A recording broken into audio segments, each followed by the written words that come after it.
about that in terms of, like, Julia Gillard was a reference, because I like that you mentioned that she had her failings, like she had her chance to disappoint us, but that's equal opportunity disillusionment. That's I think right. because it doesn't matter what gender they were, they probably could still be a crappy politician. Of course. But unfortunately, everything was drilled down into unmarried, terrible hair, terrible bust, stupid voice.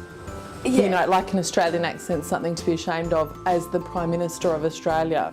I mean, yeah, she's a classic example, and I definitely, as I've said in the book and elsewhere, definitely found a few of her policies incredibly disappointing and unexpected from her, which I think is probably the most disappointing thing, you know, particularly on same-sex marriage, refugees, those kinds of things.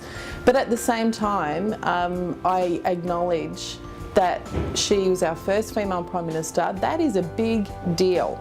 That is a really big deal.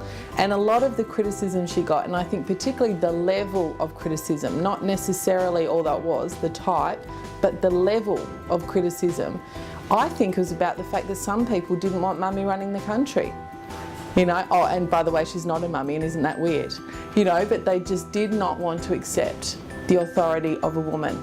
And how can that be in, you know, the post-2000 or the post-1970s? But certainly in the post-2000s, how is that possible that we can't accept a woman in charge?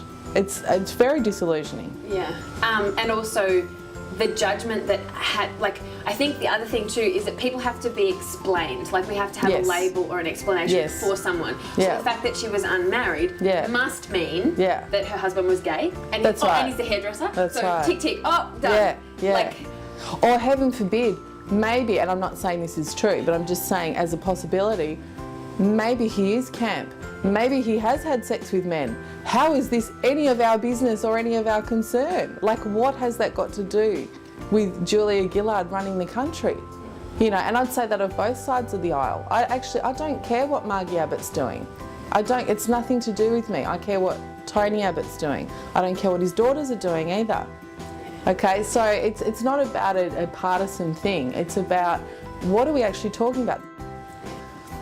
I've got two daughters, so watching what happened to her and that kind of gendered stuff, I thought to myself, would I want to encourage them in public life? You know, I mean, I'm in public life to a much, much lesser degree, but would I want to encourage them to do it? And there was a time I was thinking, no, I would actively discourage it. How Gillard survived those horrible cartoons and the speculation and, you know, so many things. I don't know emotionally how she survived it.